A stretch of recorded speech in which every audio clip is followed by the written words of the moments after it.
Welcome, all you +2 comedy modifiers, to a very special stream. It is a Puppet Master interview. Justin is back from Phobos, and he's actually here in camera form, unlike last time when he was a still photo. I live.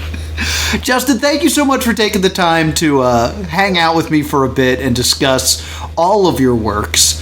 It's been a while since we've gotten to actually speak. We now live in a post-security breach and ruin world. So that's where I'm going to start. What do you think of the current states of Five Nights at Freddy's? I'm so excited. Like, there's there was that whole lapse period where nothing was going on, which is unfortunately when I kind of got into it. So I played through everything. I was like, oh, now there's nothing. But Security Breach is fantastic. Buggy at first, but they seem to have fixed some stuff. And then Ruin, I haven't got a chance to play it yet, but it looks fantastic. Like, everything I've been seeing from it, like, just the pure aesthetic of it is everything I've wanted from, like, a more, like, that kind of whimsical, almost like Neil Gaiman-y, like, it's whimsical, but it's terrifying. It's something I love immensely. It's just such a cool game. Like, I love that franchise with my whole heart. Oh, yeah. It's one of the earliest things I've gotten into. I credit it a lot for the reason I got into film stuff, because I was, I built those animatronics and that whole rabbit hole. And the movie is coming out, the Five Nights at Freddy's movie. So excited. Killer. It looks so cool. I know, like, tangentially some people who've done some stuff with them, and I've just heard the best things. Jim Henson's Creature Shop, who, like, I'm actually applying for an internship with. Oh, like, get out! So cool. Yeah, like, I don't know if it's going to happen. They get millions, I'm sure, of applicants. Yeah. But, like, it's such a cool, like, they're the perfect people to do it. I'm such a big Muppet fan, and, like, Jim Henson in general. I did a deep dive last year for a project, and it's I'm beyond excited for that. Matthew Lillard, who's one of my favorite actors, like, it's just going to be such a fun movie. Yeah, I recently went to the Henson Museum and got to see the stuff, and I was like, this is how they controlled the dozers. So cool. But now that we're into the flow of things, I got a lot to ask you about, and this is overdue because we still have to talk about the gamble. The gamble. Because I have to admit, I was so upset when it was you. I know. I remember watching. I was actually working on the. I didn't watch all the streams, but I watched a few, and I watched the one where you where it was revealed to be me, and I was working on the Seraph suit, the angel monster thing from Chapter 2 while I was watching that, and I was like, oh man, like I couldn't wait to just get everything else out, because I was like, this is like the least of the things that are coming. The gamble was so much fun. It was very much like a I'm a little bored. Let me see. Well, okay, it's a little bit more along the lines of, like, and this is a thing I'll get into probably more later, but I kind of wanted to go, like, can I still do this?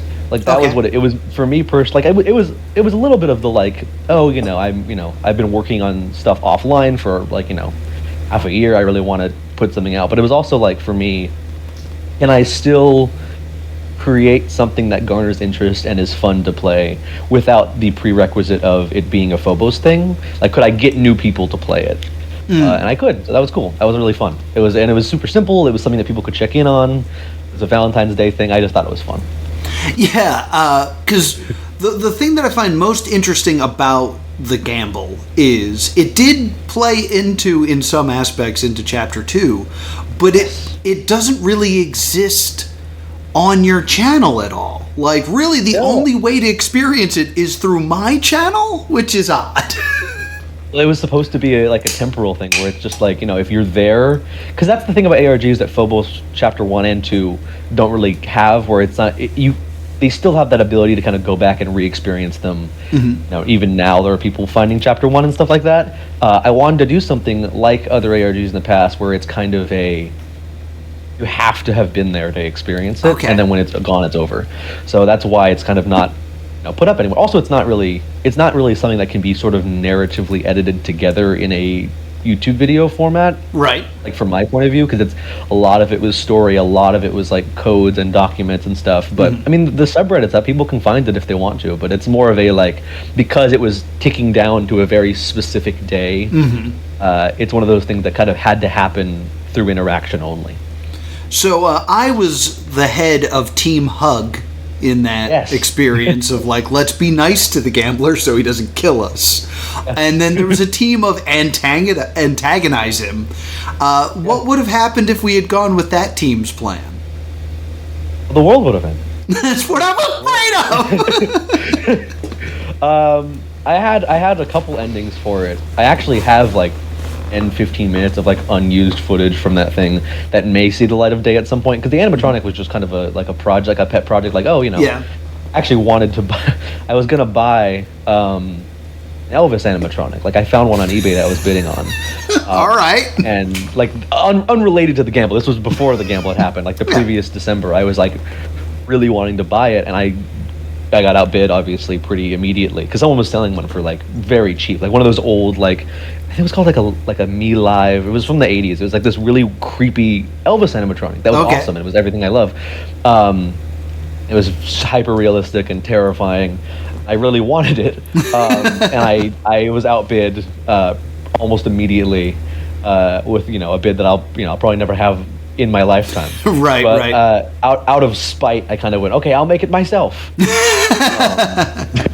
And it was a long, arduous process to build that thing, because it ended up being like, I sculpted an Elvis head out of clay, or what, my best approximation of an Elvis head out of clay. Oh, okay. And then I made a mold of it with a plaster mold, and then I did liquid latex all inside of it, create that little rubber mask. It didn't end up looking like Elvis, but I tried. I thought it was a mannequin head. No, the back of it was a mannequin head, but like that front skin thing, it doesn't show up on camera, but it's like, it has like pores. It's like a textured latex mask. So I know I can do that now, I guess. I'm thinking of making one of myself. But yeah, then I sort of had an animatronic that looked like Elvis, and I was like, I wonder if I could write a story that incorporates this in some capacity. And then I wrote Gamble, and then turned it into an ARG, and then so it went. Excellent. So, I expected to kind of talk about Chapter 2 here, but Chapter 2 is kind of 3 separate chapters. Like, you have the Gamble, and then you have the stuff with Johnathan, and then you have Be Not Afraid. And my best guess was that the stuff with Johnathan, that was more of the ARG part, and then Be Not Afraid was meant to be more of a film. Yeah, that was the original idea. The original idea was... I've sort of had this through line of struggling to do... Because Phobos Chapter 1, like out of universe, what happened was I made Phobos Chapter 1 for myself, put it up there, put worlds of effort into it, and I had such a good time. People found interest in it, you found interest in it, all that kind of stuff, and that snowballed, and it became a thing where people were expecting more. So I didn't really have a finite end to that, but I had this older story. I laid the groundwork for an ARG about a year and a half before Phobos Chapter 1 came out, that I never did anything with. It was never public, but that story was Be Not Afraid. Timothy and all that, like that account has been around for a very long time. And I sort of went, what if that takes place before Phobos? It's just a thing that no one's seen yet. And then after Phobos 1, I can kind of go back and show, here's, the events leading up to it. But then I was like, I also need to have the ARG elements of it, because people, it's interactive, and I don't know if people have as good of a time if it's not structurally similar to the first chapter. So I tried to do both. I tried to go, here's, VHS videos with codes that you can play, solve, and hidden documents, and a video game, and all this stuff. And then on top of it go, and also here's a conclusive, cinematic story that kind of summarizes everything that you've been trying to find, and then try to tie those two things together. Obviously, that kind of got chaotic at some point in there, because shocker, trying to do a feature film as my first thing working with other people was not the brightest idea. It's impossible. Yeah, I mean, I'm immensely proud that we got it done, and that there's a cohesive, somewhat narratively coherent film that exists. Yeah. There's this I just heard, I was just listening to an interview with the director. I'm gonna say Sam Raimi, but I don't think that's right.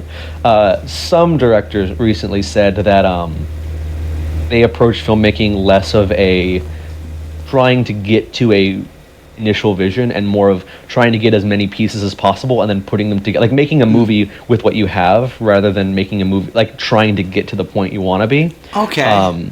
Which I personally don't like. No. Because I really like I'll get to this later on, but I've done 3 or 4 new projects after Phobos Chapter 2 already, and some are done and some are, in the middle point. But I'm very like, when I write the script, I know exactly what every shot's going to look like and timing wise, and I'm working to get us there. So with something like this, it was frustrating for a while because I needed to go, okay, well, I want to tell this story. That is, that script that's linked. Like, I want to tell this story, which was written actually before Phobos Chapter 1 even finished. But I also really want to, like, have something. Like, I don't want to do, I'd rather have a coherent something that isn't what I envision than absolutely nothing. Okay. And also I didn't want to just leave Phobos hanging forever, because like some of the people who were acting in it have moved, some have graduated, some are doing other things, some don't act anymore. It would be catastrophically difficult to go, hey everybody, it's been like Be Not Afraid, that film, we filmed that really early 2021, so that's old. Yeah. So it would have been an immensely difficult process of like, hey, let's get everyone together again, and now that you're 2 years older and are doing different things and don't live here anymore, and finished like maybe 20 minutes of footage that might be able to make this coherent, this thing that we wrote and directed. So it was kind of one of the things of like, just release something. That sounds horrible to say, but just like, it would be such a detriment creatively and like physically and mentally to try and capture what the original vision was, that I ended up going, okay, what's the best thing I can make that fits into a story coherently? And that's where like the Timothy and the Void stuff comes from. Like, how do we fill in these gaps that we don't have? Okay.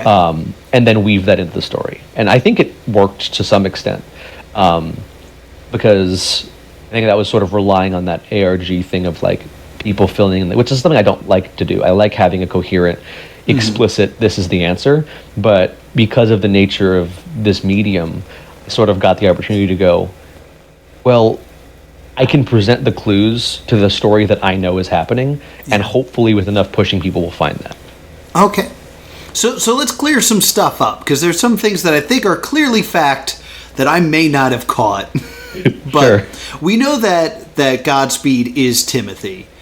And is 44244? Yes, that's like an indicator of him existing.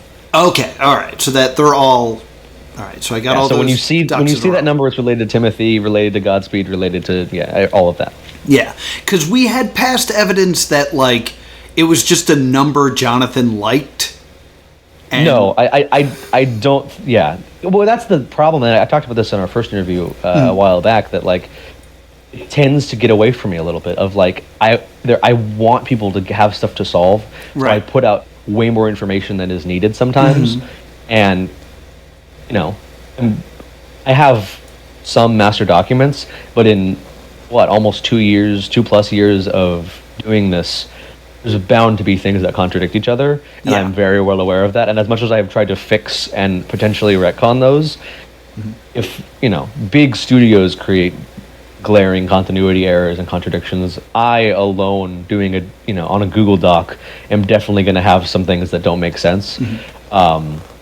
I have sort of tried to undo them or fix them, but there's I said it before. There's always a lot more stuff that hasn't been solved and things to find and things that will clarify things. But it's a matter of like it's less of a hey, if you like you for example, Noah, like I wouldn't tell you hey you didn't understand it because you didn't find clue number 350 which I sure didn't. You did fantastic, by the way. Oh, thank you. But it's one of the things of like I like the thought of someone in like a year. It's the internet, so someone could come across this in 5 years and find that thing and have an idea, and it could they could have that experience still, which I think is nice. One thing I did want to mention about Secrets is Justin Magianis is actually just a complete pseudonym. That's an online name. What?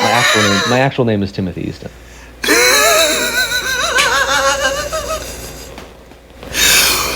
No to all of this. No, I know. Because, I mean, Here's the thing. There are currently people in the chat of this stream looking at your background like, what is that? No, I am Justin Lee Magdianis. I have always been. This is a work of fiction. It has always been a work of fiction. This has always been a work of fiction. Timothy Easton was a name I randomly generated in 2019 for an unused ARG, and I just keep using it. Yeah. No, I am Justin. He is I. Okay. All right. I was about to lose it.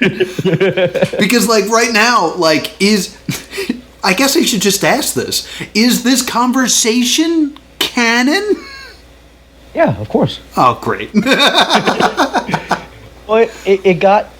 This is the thing I mentioned in that soliloquy video, that it kept getting so meta that I kept having to, try and incorporate things that made it distinctual of, this is the fictional part, this is the real part. And my I hate saying crutch, but my crutch ended up being, if something got too confusing, I would make it more meta, try and explain it away. There you go. And that soliloquy video is the crux, is the breaking point of I don't even know what's fictional in this and what isn't, and if I'm canon or if I'm not canon or if it even matters, and I don't know. I tend to be overly self-aware, which is a thing that gets interjected into a lot of the stories I do. That's kind of where Being Unafraid came from. Not to harsh the mood, but I have really severe panic attacks a lot of the time. Or not as much anymore, but I used to really badly. And right around the middle of Phobos Chapter 1 coming out, I started getting excruciating, debilitating ones where I would pass out and stuff. Oh God. I would fall asleep pretty immediately. I would fall and I'd have these awful nightmares. I recall vividly the first time it happened. I was walking up by that hill that Timothy's walking on in the movie, and with a bike. And then I had a bike. I was biking home up that hill, and then I got an innocuous text from my father about hey, you should head home. And my mind all of a sudden was like, what happened? Did someone die? Is something going to happen? Is someone coming from that? And because I have nothing diagnosed, but I have some pretty bad paranoia, anxiety stuff. So that was when I had the first panic attack, and the room was spinning, the outside was spinning, and I was terrified, and I ran home and just collapsed. I had this horrific panic-induced nightmare in which this awful angelic creature was singing Mamma Mia. And I really that is explicitly where it came from. I woke up and wrote it down, and that is pretty much shot for shot that scene that happens toward the end of the movie. That's been in my head for since 2020. But the way you captured a panic attack, the way the screen moved.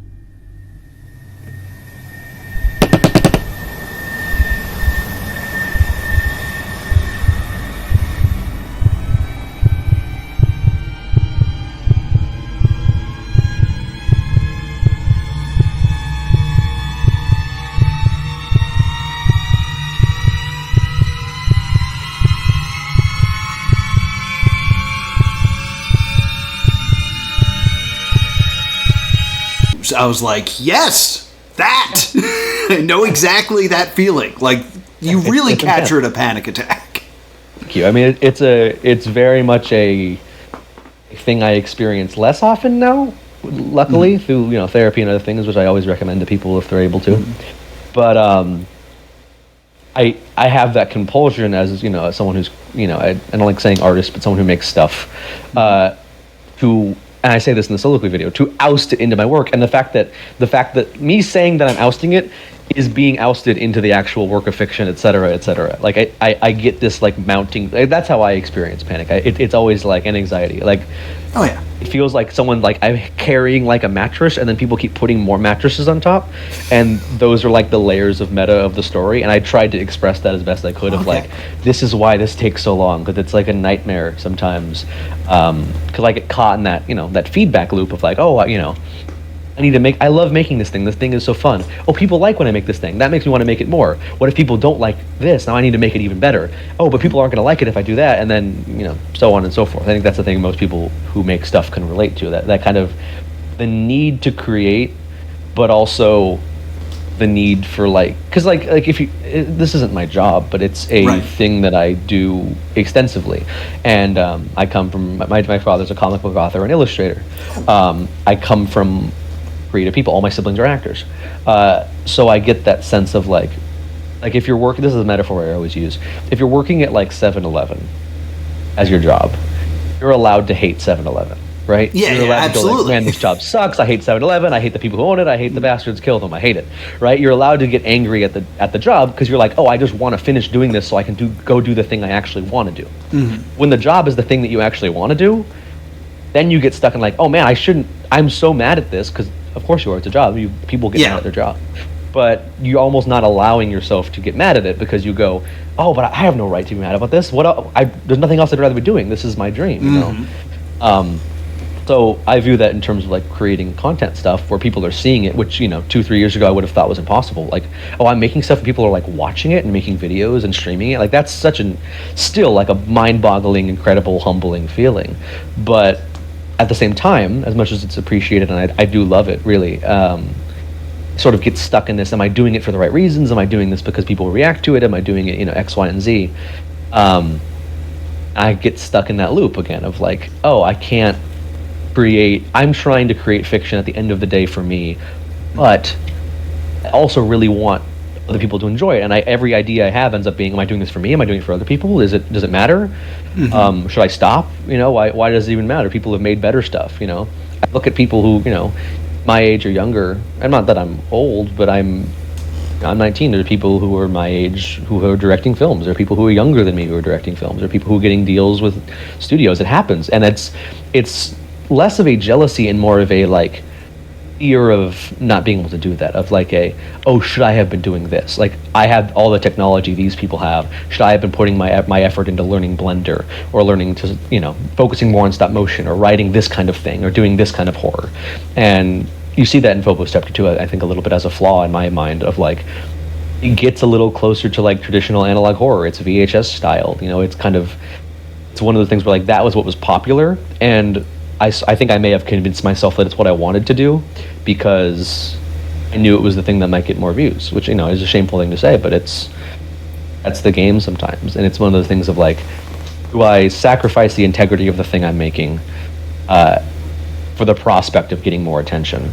And I justify that sometimes with, but more attention means I could potentially get a movie deal, or I could X, Y, and Z. But I don't know. That's still a thing I'm working out for myself. Like it's a complicated internal struggle. But yeah, my opinion is the most I can do is just to be honest about it with people like this, and talk about it in my work, and hopefully people relate to it and can learn from what I did wrong.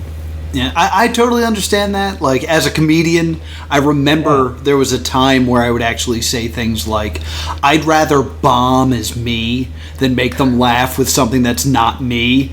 And then recently I was like, well, those are customers. They should probably leave happy regardless, or I'm not doing my job. So that struggle is totally something that I totally get. And it never goes away. That's the fun part. Yeah. So I've seen, again, like I've, created a family. Like I've seen that strife of like, oh man, you're doing everything I dream of doing, and are still like going through this, which in a weird way is kind of comforting, because it means like, oh, this isn't just a thing that is a problem with me. It's a universal experience. Yes. And there are people with solutions, and the people like you. Like it's incredibly admirable. And I look up to the fact that you're doing the kind of things that you want to do. I assume. I'm trying. Yeah. And that's incredible. That's the kind of stuff I want to be doing forever. Like, and you kind of have to remind yourself. For me, at least, I have to remind myself that like, you're making a movie. You could be. There's a lot worse things that you could have a hobby of. Like you could. Yeah. You have a camera. You have access to prop stuff. You know how to build a monster car. Like the kind of that self-talk thing of like, look what you can do, and that just makes me excited, because that's just like, I did this. What else can I do? Right. And that's so fun. Like I mentioned a second ago, but like I have so much stuff that I'm working on. Probably too much, but it's been so cool to kind of go like, okay, now that I'm now that I know that I could, I guess Phobos was more like proving to myself that I could create something, you know, like make something. And now going like, okay, I can trust myself that I can make stuff. Now let me see what I do with that, and use the techniques. You can see behind me, actually. I'll scoot. This is a little set for the next film. You can see it's kind of laid out in a 4:3 aspect ratio here, but it's yeah. Yeah, which is an aspect ratio I'm quite fond of, as I'm sure you're aware. But this is going to be I won't say a ton about it, but you can see this little character everywhere. That is Shepard, and it's a Disney-inspired film. Very cool. Which is something I've never done. And I'm working with a buddy who's an animator, and it's going to be half traditionally animated, which has been wow. Just been so we have a light box, we have a million frames. This is like a vintage Disney hat recreated. So that's been an awesome experience, because I'm working with the very talented Raph Elazar, who's an artist on Instagram and stuff. I can send you like the Instagram links later. But is that a hidden Johnathan I see right there? There's a hidden Johnathan. Yeah, he's up there. Yeah, he'll be popping up in most of my future stuff. All right, cool. But yeah, like I'm working with. I've gotten to the point of like trying to view working with other people as not, obviously it's an essential thing, but something where like, what can I learn from these people? Okay. I think in Phobos chapter 2, I kind of went like, I have this idea and you're gonna all help me do it. And they, not in a mean way, like everyone was very kind, and I knew them all from school, so it wasn't like I was approaching strangers for this, but I sort of now getting into the mindset of like, let me meet people through this art, this craft. Let me meet people who can do things I can't do yet, and understand how they do it and learn from that, and work with other people, help them on their things. And being at film school has exacerbated that, obviously. Yeah. That's the biggest important thing to do when you're in college, is make the connections. It's way important. And super cool. And speaking of which, you and I were in cahoots a few times when it came to my ARG panel. You were nice enough to send some great videos over, and I know you got to see a few of the videos. I don't think you ever got to see like the reaction of the crowd. No, I would love to. Oh, it was incredible. Just watching like the phones shaking and coming out to take pictures of the QR code. That's so great to hear. Thank you so much for that. I appreciate it. Thank you. It was great. But the one that I really remember being, well, there's two big ones. The one that you did for Zenkai-Con, where like the reveal is really slow. Where it's just like you start talking and then you're like, hi, Zenkai-Con, and then you get like specific, like, I remember like the air leaving the room when that happened. Love doing that.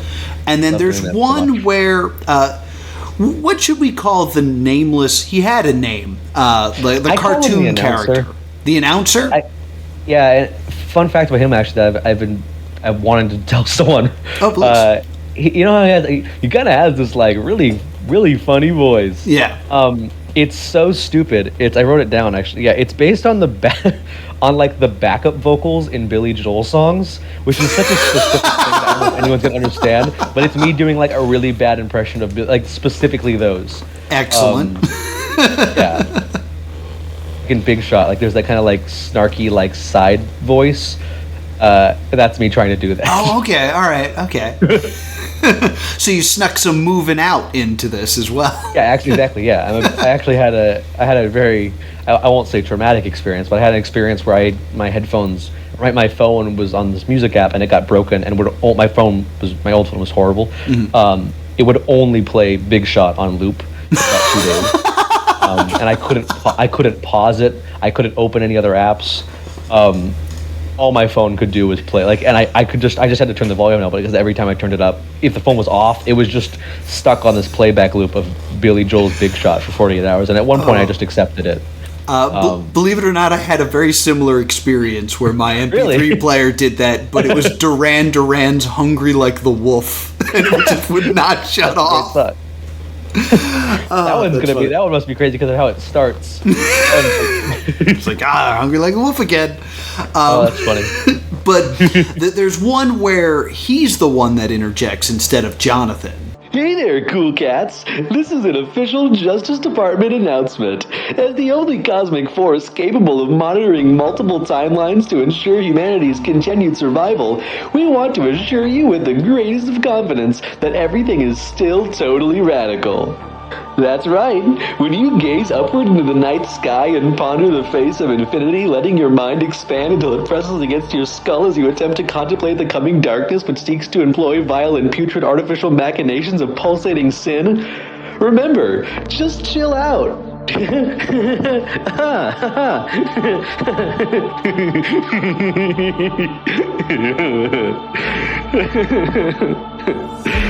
Oh, Noah, you think you have it all figured out. You don't know the half of it. The one you seek to understand is the one you should have been working against from the beginning. Mamma mia, here we go again. My, how can I? And very specifically says, Noah, you think you have it all figured out, and then sings Mamma Mia.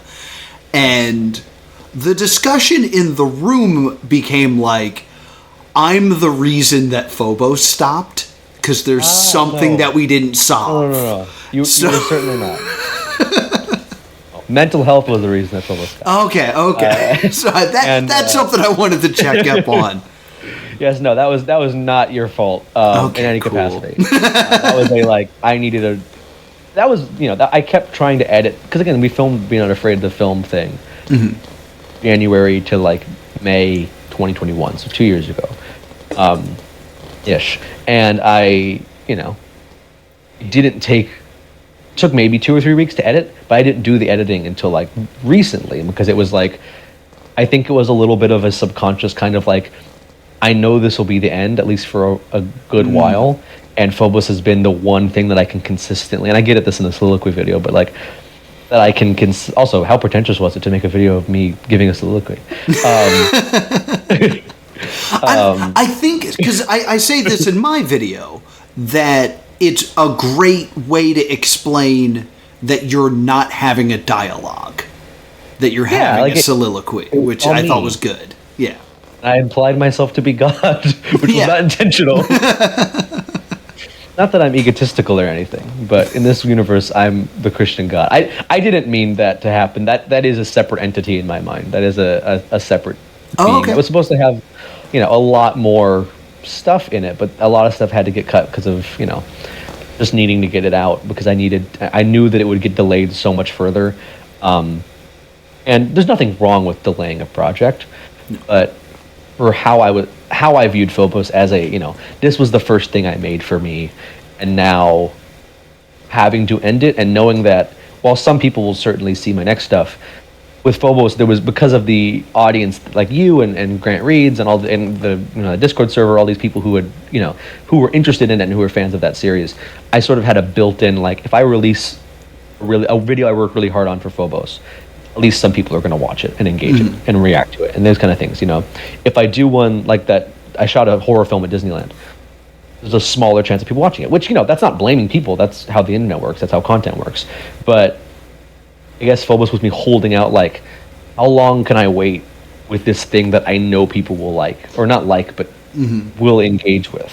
It was that I have not a guarantee, but because that sounds expectant, but because of the built-in audience from the first chapter and stuff, I knew that at least some people would watch it to see the continuation of the story. And I knew once I put that finale up, that was gone. That that kind of almost safety net of that audience that came for Phobos is gone.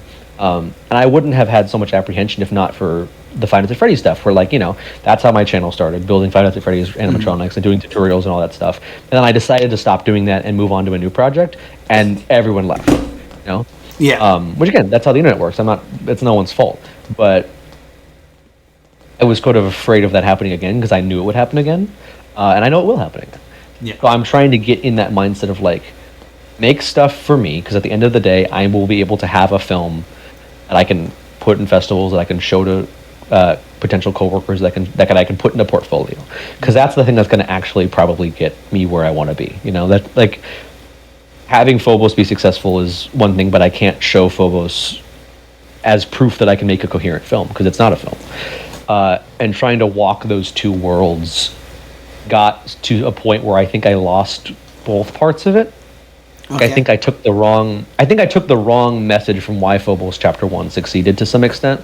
I think I took it as, oh, this thing's an ARG that uses tropes of this genre.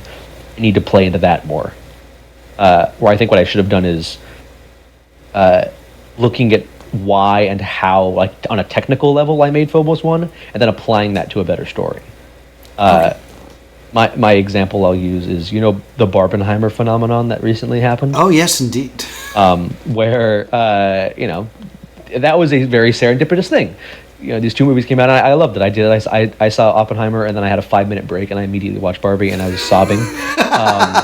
Because I don't know if you've seen either, but the tonal dissonance is... I only got to see Barbie. I didn't have time to see Oppenheimer, unfortunately. I won't say anything about it, but there's quite a stark difference, as you can imagine. Oh, yeah. But already, I don't know if you're aware of this, but studios are trying to replicate it already artificially. Oh, yeah. As they are wont to do. So, like, the main one is Saw Patrol, which is Saw Patrol, which is funny and stupid, and its companies being, ignorant and stupid about things. Support the strike, no writing. Yes. But I think it's also emblematic of this wider problem that I've had myself, and people who see success and try to replicate it have, even with my own work, is the lesson that people should be taking away, like studios and creatives should be taking away from Barbie and Oppenheimer, isn't these two movies released on the same day and they're very different and people are going to go see them for TikTok. The message should be, these are two movies that are very artistically driven, that are creative and weird ideas, that are given enough budget to stand on their own, and that are presented earnestly to audiences. There's nothing I despise more. And again, I love the Marvel movies, I love stuff like that, but there's nothing I despise more within them than I've dubbed them Whedonisms because of Joss Whedon. Yeah. Joss Whedon, who has a tendency to write things. Horrible guy, first of all. Yeah. Second of all, writes...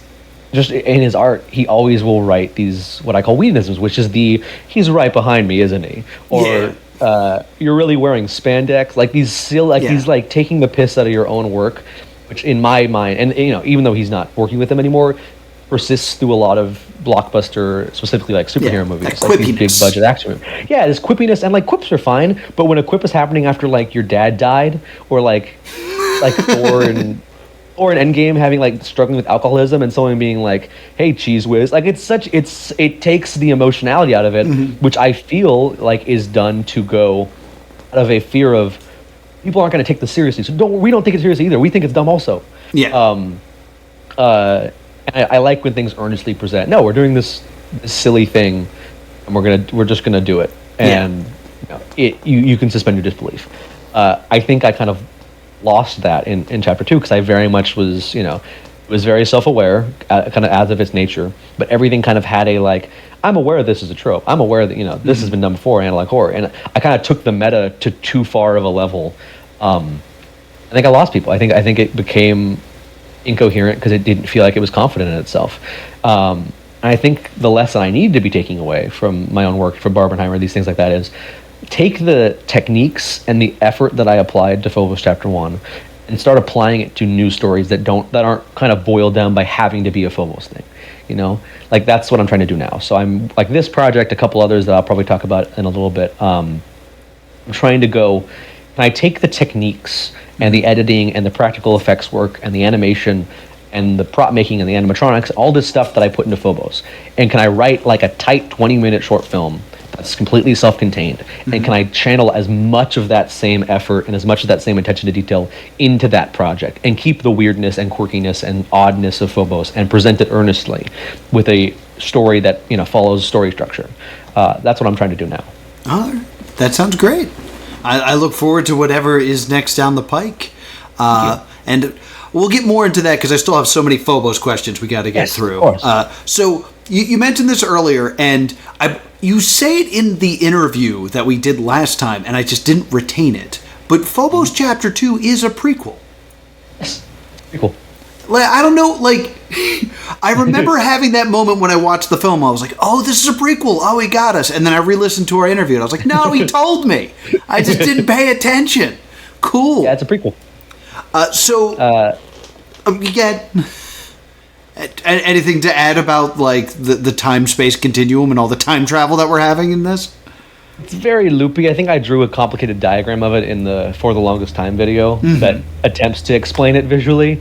In my mind, it's this kind of like there's always a lighthouse thing of like, this keeps happening. Like, this story is stuck, and if you want to be, analytical about it, maybe it's a kind of like a textual representation of how I keep getting stuck in this loop of the same ideas and needing to just try and keep redoing things and perfect them.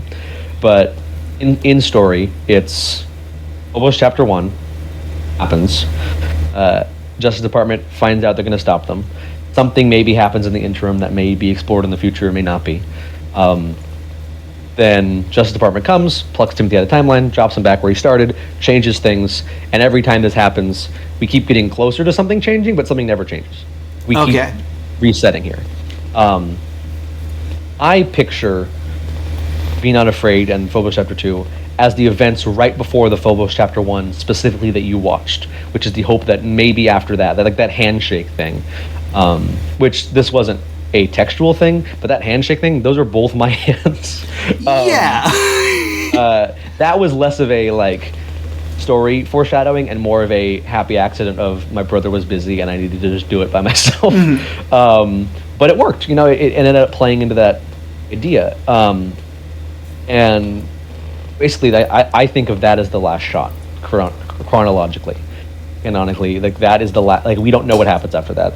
Everything else that seems to happen after that is the previous timeline, which is immensely complicated, I know. Okay.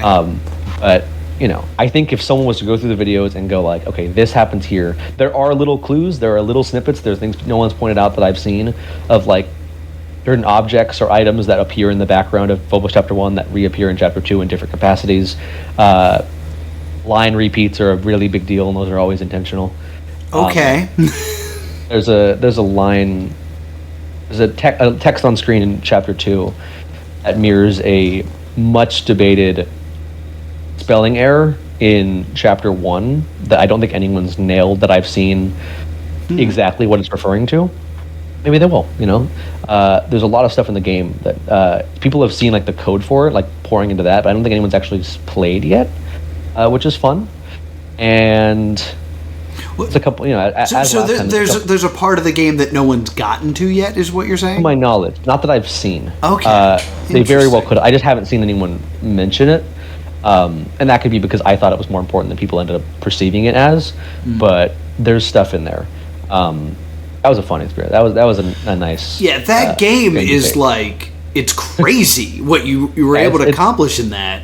It was really fun. I had never coded before. That was my first try. It was a nightmare. It was so complicated to do. The program is, made it a little easier, but like photoshopping all the images, I think about 80% of that music I made, that was pretty hectic. But I'm going to do it again. I'm excited to say that I'm working on a new game that should be fun. Exciting. It will be less of a program and more of like a YouTube choose your own adventure type thing. Okay. But it's I want to try to make a musical video game, like original music stuff, like people sing and the musical numbers change depending on what you do. Tentatively calling it Sprite-mare. So Sprite-mare. All right, that sounds awesome. Thank you. But to go back to the game, because it's been a while. The purpose of the game was to go through and find coordinates, right? And the coordinates were like, the Justice Department asked us for them, and then I kept yelling, "Don't give them to them." And then there were people that were like, "I'm playing both sides to see what will happen." I was like, "That's not how this works." I'm assuming, based on the For the Longest Time video, that the Justice Department ends up with all the coordinates and thus imprisons Johnathan. Yeah, someone sent them. I assume there is an alternate, like, we could have not done this. Yes. There's another way it could have gone. Would that have affected Be Not Afraid in a major way, or it would have changed the ending a little bit. Okay. And we would have seen Johnathan a little more. But I held myself to the same thing I held myself to in Chapter 1, which is I wanted if people choose to do something, I'm not going to try to like shimmy around it unless it's like a crucial thing, like because I have a the semblance of a story. But things like that, yeah, those things could have changed, as evidenced by things like the gamble, where like there were alternate takes that I always try to get in case someone does something different that I need to change something on, which is fun. Like I really like that about the medium. Although there is again that sort of hindrance of like I really like to be able to tell a very specific story, and needing to shift it sometimes can be a little frustrating. That's the nature of the medium, but I think it is a little hindering in some points because you kind of have to make at least some changes to your idea depending on what people do. Gotcha. And would I be right in guessing that that is the outcome you predicted would happen? Sort of, yeah. I kind of assumed that would happen, but again, I like to have backups. Okay. All right. I'm just curious if this was like the A storyline or if this was like the B plot or whatever. Oh no, this was the B plot. This was the this Be Not Afraid was definitely the B plot. Even that script that is linked in one of the videos, that's not the only one. There's a different one. Not entirely different, not catastrophically different characters, different plot points, but there are things that occur in a different way and people who end up in different places by the end of the film. That's all I'll say, I guess, because I think it's an idea that after a lot of shopping around I might be able to fix at some point, but that's not something I have am actively working on. Okay. All right. So my interpretation of you including the script at the end, which I believe in my stream I click and then click off of and then forget, but basically you include the script to it. Like, I felt that was your way of being like, this was the plan and this is what happened. Like, yeah, I wanted to exhaust because I know myself, and I know that if I leave a stone unturned, if I have a piece of footage, if I have a script, if I have something that I haven't put out publicly as part of the series yet, I know myself, and I know that I'll probably come back to it and try to use it as a new thing, which will just lead people to think it's continuing right now. So I would just let me oust everything.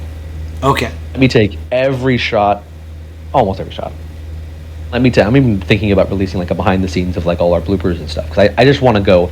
I don't want to leave myself, and this sounds silly, but I don't want to leave myself with anything I can use for this series. I want to put it all burn out your there. ships. Yeah, so really, because I want to go no, here's everything, so that I, within my own headspace can go, okay, now I'm done with it. Now I can do this thing, because it's nothing wrong with delaying a project, but as long as Phobos Chapter 2 kept getting pushed and that finale kept getting pushed, I've released it in segments first and these kind of things like that. Because that was just supposed to be just the film. It was supposed to be that was going to be the conclusion. But as I kept pushing it, I kept drawing it out, and in the meantime, sort of while I was working on other projects, I sort of had it looming where I wouldn't let myself completely commit to something like this because I was going oh, but you need to finish editing the Phobos thing. Phobos. Yeah, and that went on for years, or almost 2 years. So it's a relief to kind of be. I'm so happy it happened, and I'm so proud of it, and I'm so immensely grateful to everybody who engaged with it. It's more than I could have ever expected.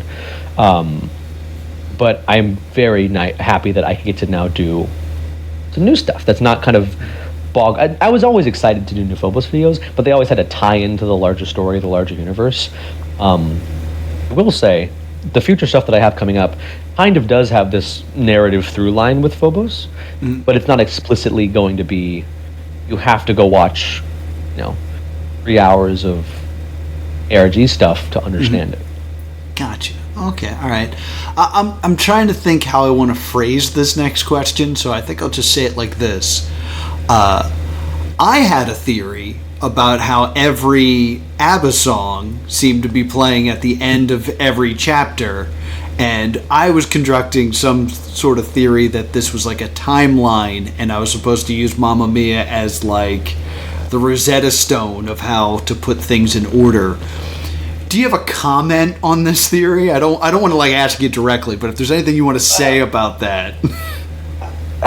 I think that it's not exactly what I was intending. Okay. There is a clue with the songs. The songs are not chosen at random. Okay. And there is a clue specifically to Mamma Mia.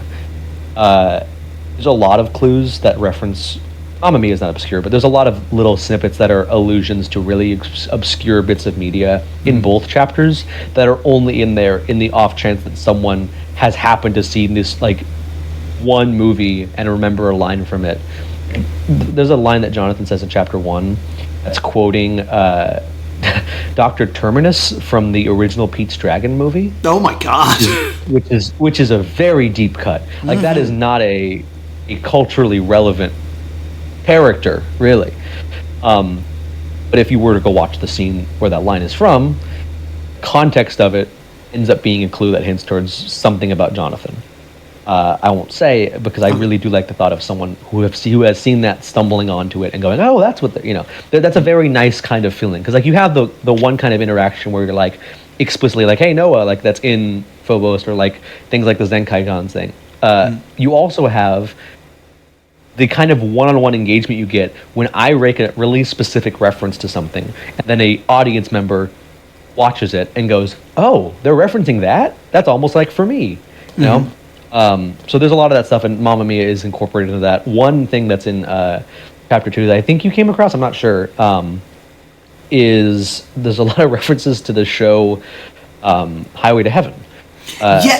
Someone in my chat picked it out and was just like, this is this show, it's about an angel, you're never really sure if they're an angel. It's a little more than just a show about an angel. It's a show about an angel named Johnathan, who ends up becoming good friends with a human being who I think is named Timothy or Tim. And they end up going on this whole road trip, fighting moral evils and servants of darkness, but it's always done through a very cozy kind of like happy ending thing. And that was a huge inspiration for Phobos, because it's a show I watched growing up. And I wanted to kind of go like, this is where the idea started initially. Like, this is where like that character name came from. This is where the concept of these two people came from. Which I thought, things like that, like these little allusions to media, is a thing I love doing. So the Mamma Mia thing, to answer your question, kind of falls in line with that, where it's one of those things of, if you've seen it enough times like I have, you might pick up on some of the context of what these songs mean. Okay. And that's all I will say. Okay. Not wrong explicitly. Okay. Someone in my chat also said this, that ABBA means God. It's the name of God. Yes.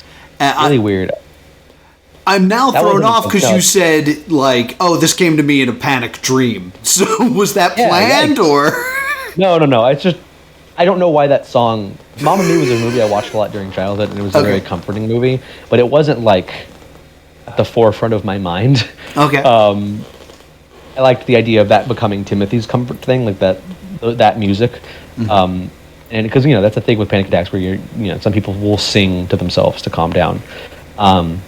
Which is that idea. It did get muddled. I think it got away from me. A couple things in the series, but I think that it wasn't because it meant God. It was just because it just happened to be ABBA. I think that's cool. I think that's really cool.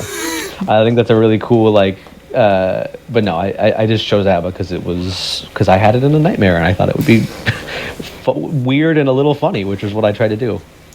And I have to ask this, because I said it as a joke during one of the streams, was, oh, Johnathan and Timothy are the same person.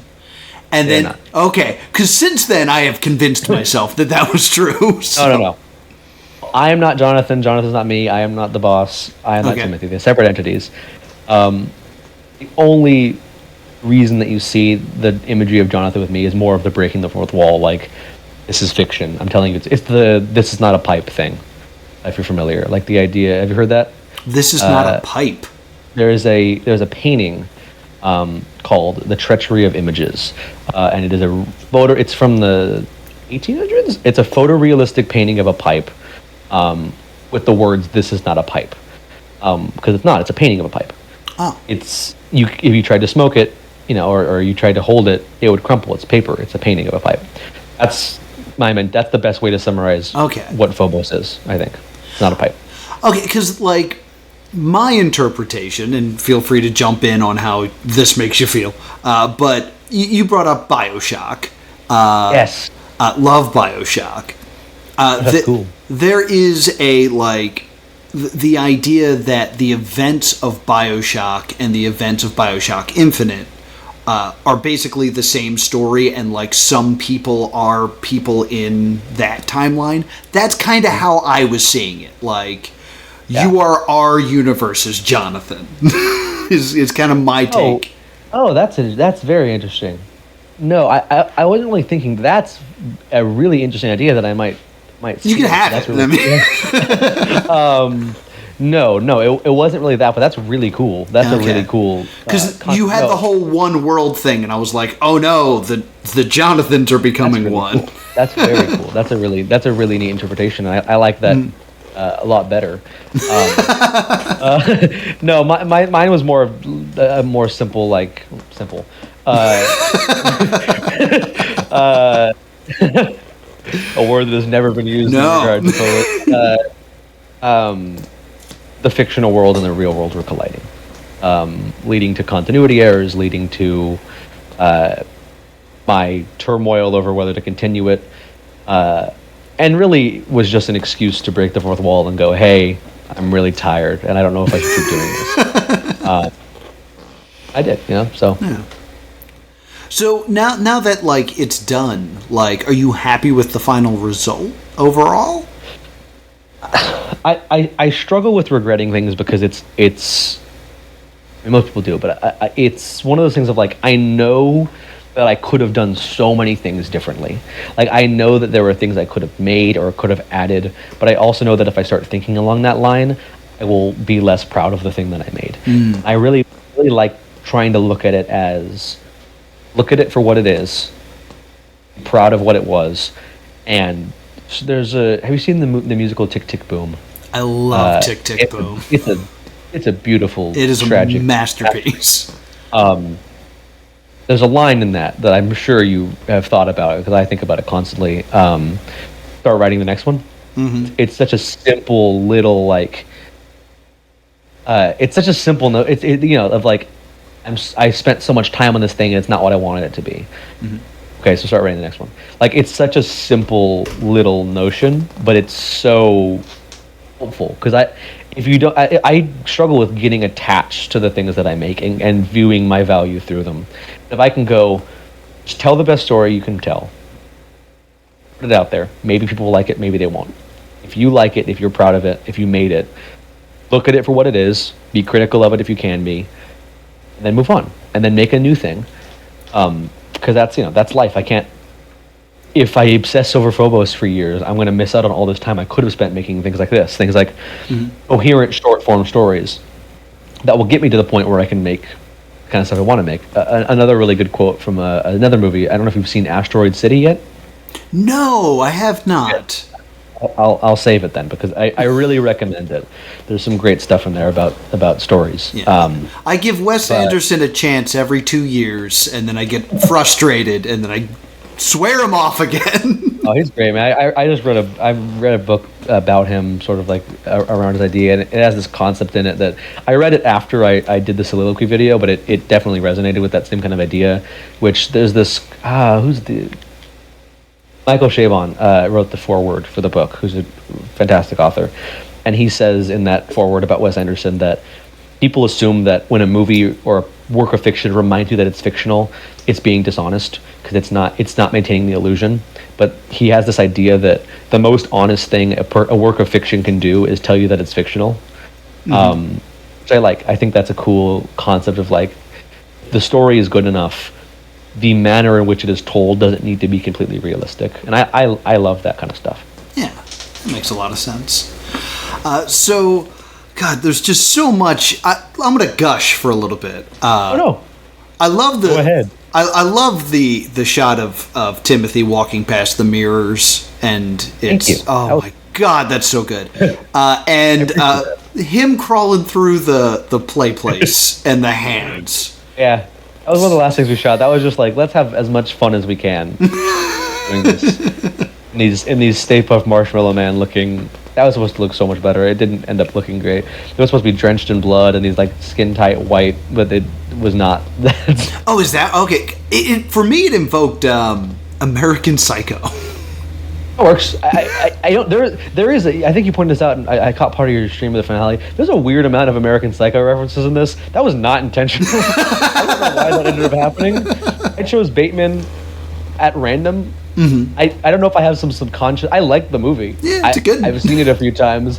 It was not supposed to be alluded to that much.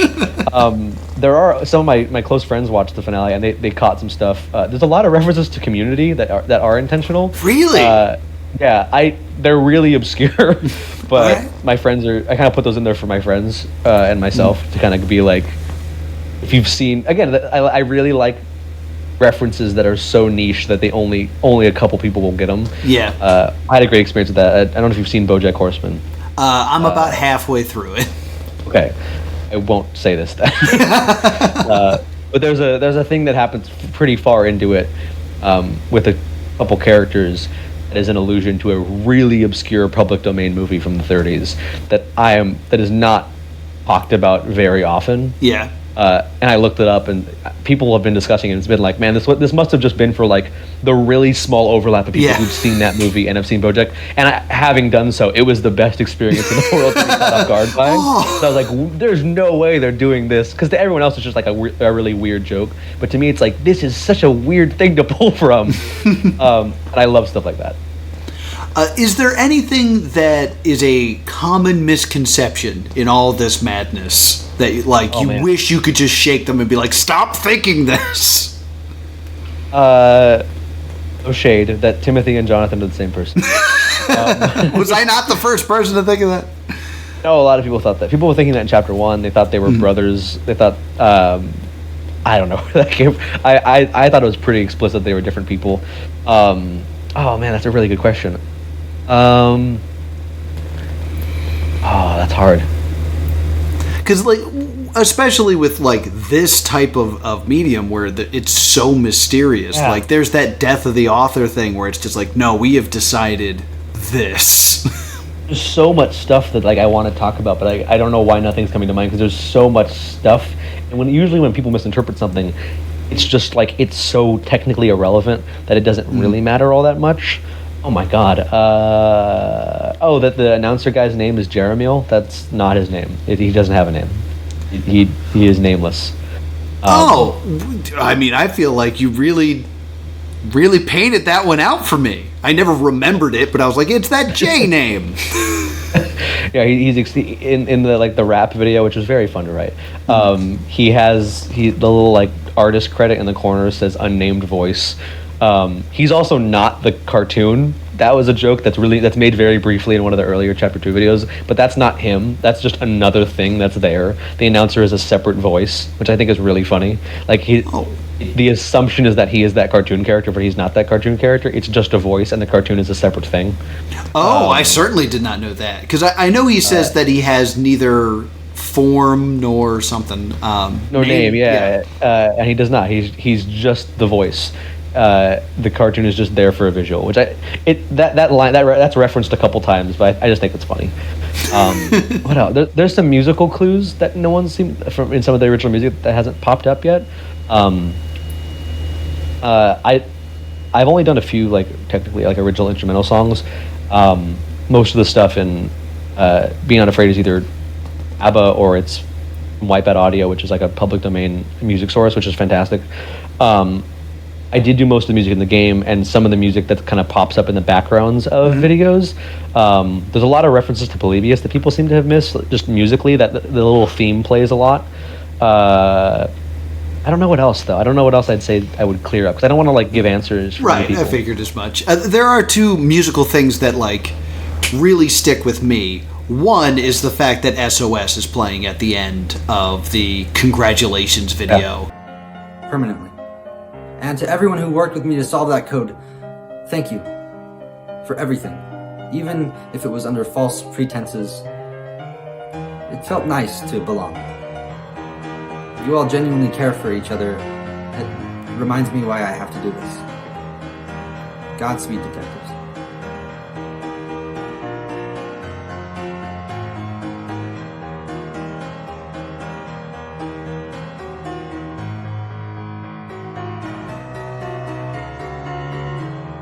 I set it up for a while. Yeah, and like the fact that No one else got it either. no one got it. It's like it's I think right one or there. something. Yeah, it's right there. It's been because again, almost one was all 50s stuff. No one would be thinking ABBA, and then it's there. I mean, I guess I'll say this. Spoiler alert for anyone who hasn't played through for some reason is watching this and has. Yeah, that would be super weird.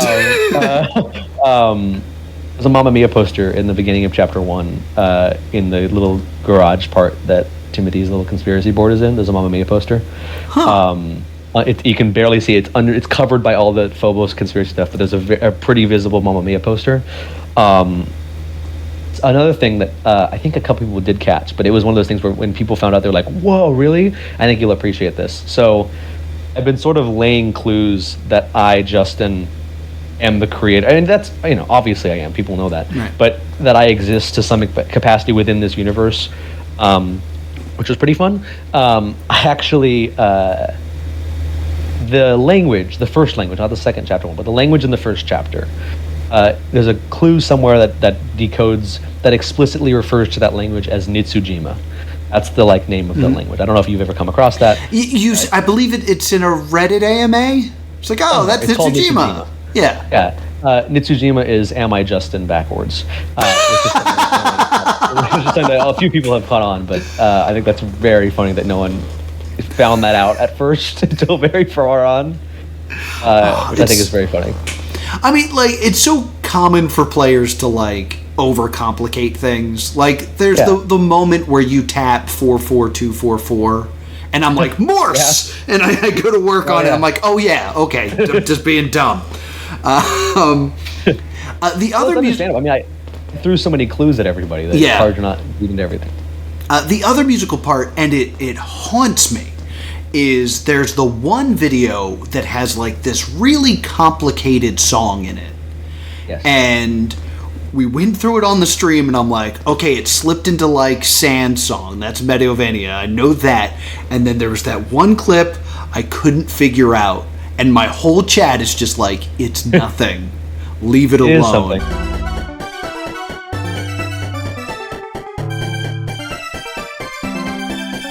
I knew it was something! Do you remember what it was? Do you remember what bit it was? Oh, I feel like it's right after... Because there's a part that actually says, what is this song? Yes. Which I believe it was an ABBA song at that point. And then, Mamma Mia's in it. And then I think there's another, little bit that I was because I was so sure I knew it. Because I was, humming it. And kind of those things, when you're trying to start, a motorcycle. I thought if I started going, the rest would come. It's the Aperture Science jingle from the... Of course it is! Yeah. Yep, that's exactly what that is. Doki Doki Literature Club is also in there. The theme from that. Okay. That song is in the game, actually. It's in a little moment with the Nostalgia Trap character, who is this amalgamation of pop culture, which was my sort of idea of, and this is some of the stuff that hasn't been found explicitly yet, but it is out there and accessible on some website stuff that the MacGuffin Research Institute website and all these other little things. I don't know if anyone's come across completely yet. There's the idea that the Justice Department harnesses nostalgia as a physical substance and uses it to manipulate people, and it's the 80s and 50s aesthetics. Okay. Which is, again, meta, but it's, that song is alluding to that. So there's little musical references in there, and if you were to find what those are and find what they thematically represent and what is trying to be conveyed there, you might get a little hidden something. But again, one of those things that's kind of just for someone who happens to know the Aperture Science jingle off the top of their head. Okay, interesting. Now that you say it, I think it was Doki Doki. That's also in there. That was the thing I just kept humming over and over again. I know this. I'll include that clip right here. A bunch of other ones. My Little Pony is in there. Spider-Man's in there. Gravity Falls. There's a bunch of little riffs from different media in there. Yeah, it's a really good remix because you could just listen to it as this is background music, but it just kind of pricks your ears at certain moments. The name of the song that will be on if a soundtrack is released, which hopefully I will, is called Nostalgia Lavania, which I think is very funny. Okay. I dig it. So the big question I always want to ask at the towards the end of these is, if somebody wants to make an ARG, what have you learned and what advice would you want to give? Last time it was planning, which I agree with. More planning. Planning. No, this is going to sound so stupid and pretentious. Try to be as original as you can be. Like, it's very easy to follow a trend of this thing is this kind of like analog horror thing is popular. That's kind of died off, but we've definitely seen that since Phobos Chapter 1, this explosion of analog horror stuff. Mm-hmm. Some of which is fantastically well done, some of which is not, which I hate saying, but not because it's inherently bad. Nothing bothers me more, I'll say, as a creator and as a consumer of content, than really talented people trying to follow a trend, making something mediocre, because it gets to me bad, because I've done it, of course, absolutely.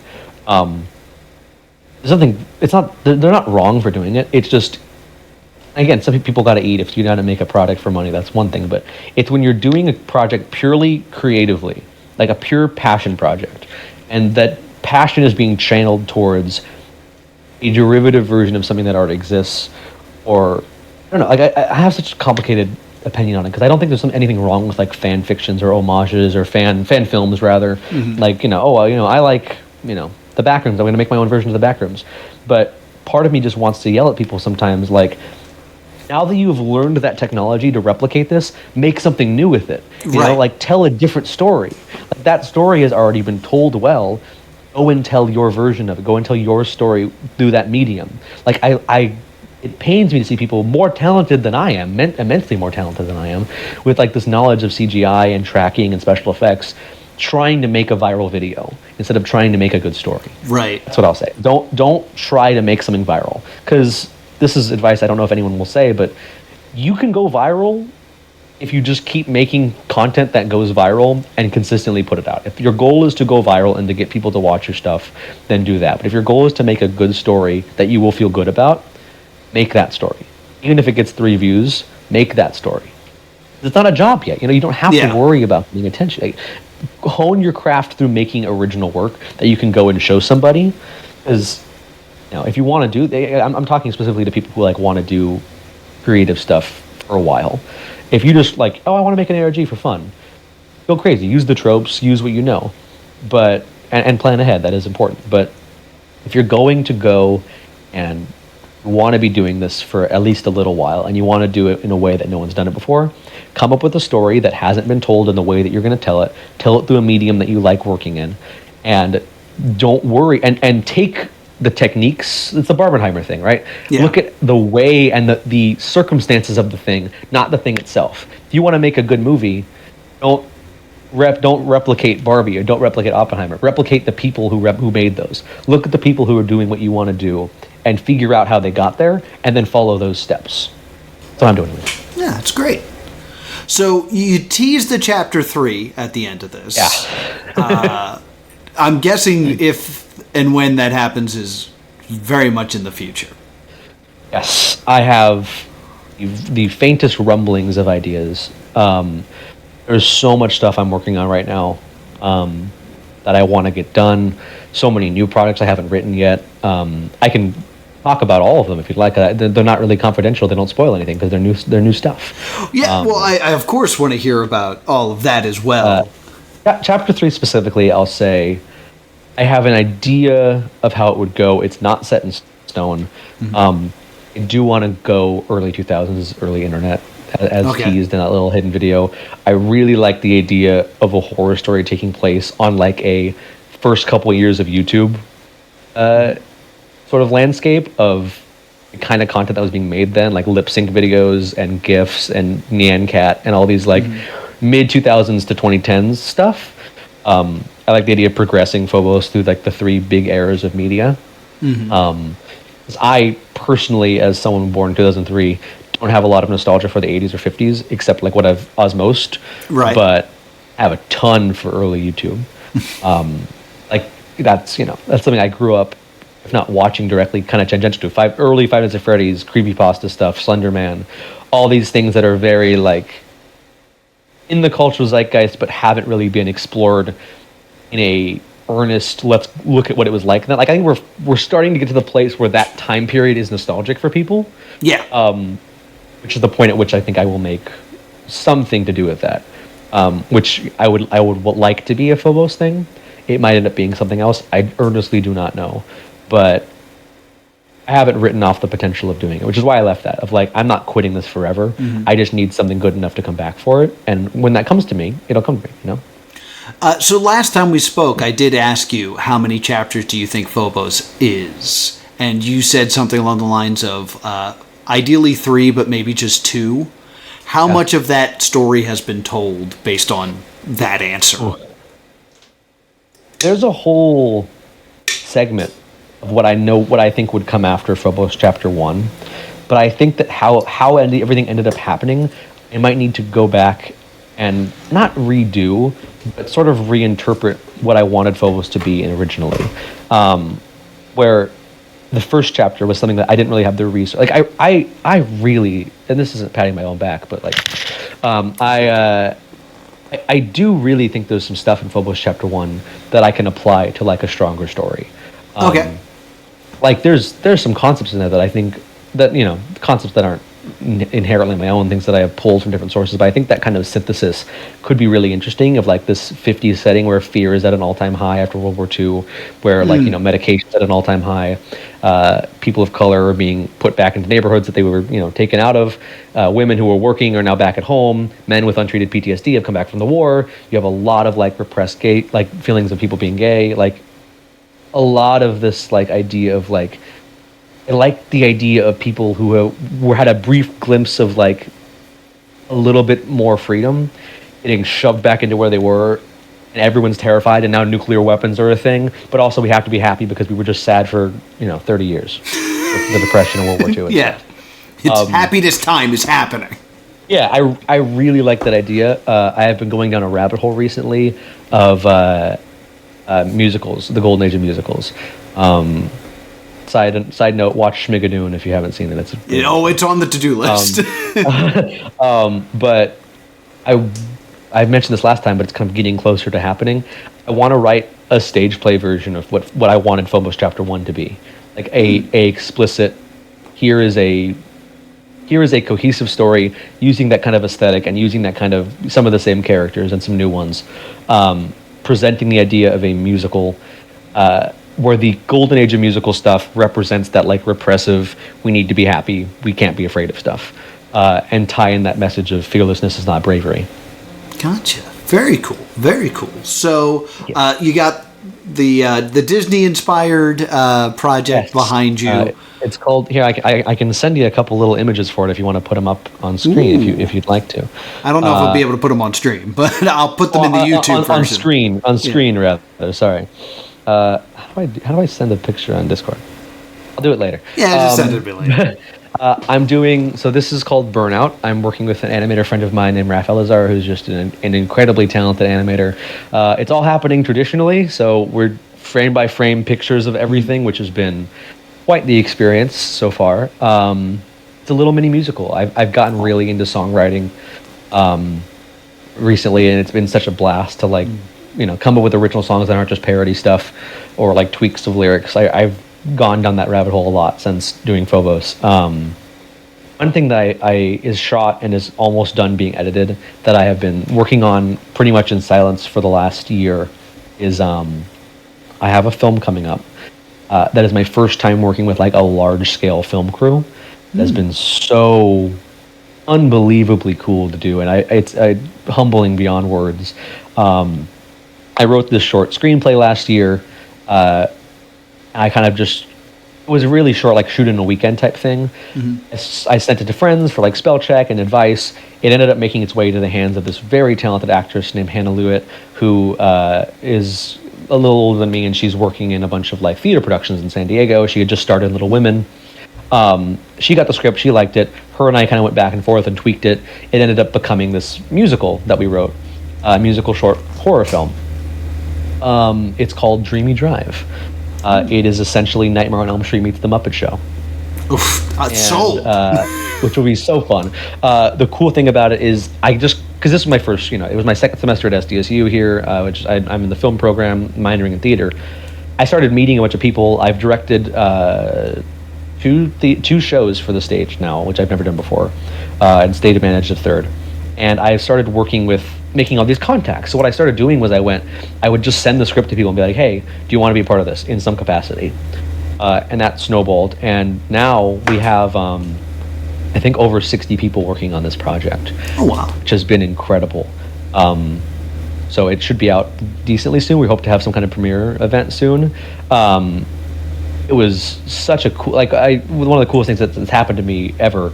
I got asked to go pitch it to the SDSU composition school department, and I got a bunch of people involved with that. We have an orchestra, we have composers, we have all these things coming together, where it's a truly original musical. I got to write the lyrics, I wrote the script, and then tons of puppets. So 10 plus original puppet characters we built, incredible actors portraying them, and I think it's a really important story about finding nuance. And it's got some creepy horror stuff in it also. I'm just so excited to have it done. We're still working on it, but we had we had a set, we had lighting people, we had sound people and mics and all this stuff that I had never worked with before. It was such a great experience to try and do something a little closer to how a professional crew would do it. And then bringing my experience with Phobos to that, with things like animation, things like stop motion. We actually filmed it on a camera from the 80s, which was so fun. Whoa. So we got a real look. But it was a blast. I'm so excited to have that out. Excellent. Very excited to see it. So where can people find all your information so they can see all these insane projects that are coming out? Everything will be up on my Time Industries YouTube channel and Instagram at Time Industries, where you will see I'm going to try to do a short film every month. It might be a long thing like one of these projects. It might be a short thing. I wrote a drama that takes place between two pillows having a divorce. I wrote a little scene of Spider-Man and Sandman on the beach as Sandman is dying, in which Sandman will be completely stop animated. That's already filmed. So cool. I'm trying to do as many things as I can and just get a little better with each one, these little isolated one-offs. And hopefully, at some point we'll have another big project to the scale of Phobos, be it a stage play or be it a film or be it some combination of the two. So it's been so exciting. And I can't thank you enough, Noah, for boosting the series and interviewing me and showing it off and reacting to it. I hope you'll, check out some of the future stuff too. There's definitely going to be clues to solve and things like that too. I mean, I'm very excited. I am merely a player. I'm super happy that I got this time to talk to you about all the insane thing that you included. Thank you so much for giving me content to create streams for the last, it's been years now, right? This started in 20. That's weird. 21, yeah. Yeah, well, crazy. Yeah. Thank you so much. It's been so great. And once you got more things out there, I'm sure I'll bring you back on here. Rad. Cool. So thanks for being here. Thanks to everybody for watching, and I will see you all Thanks, everybody. next time.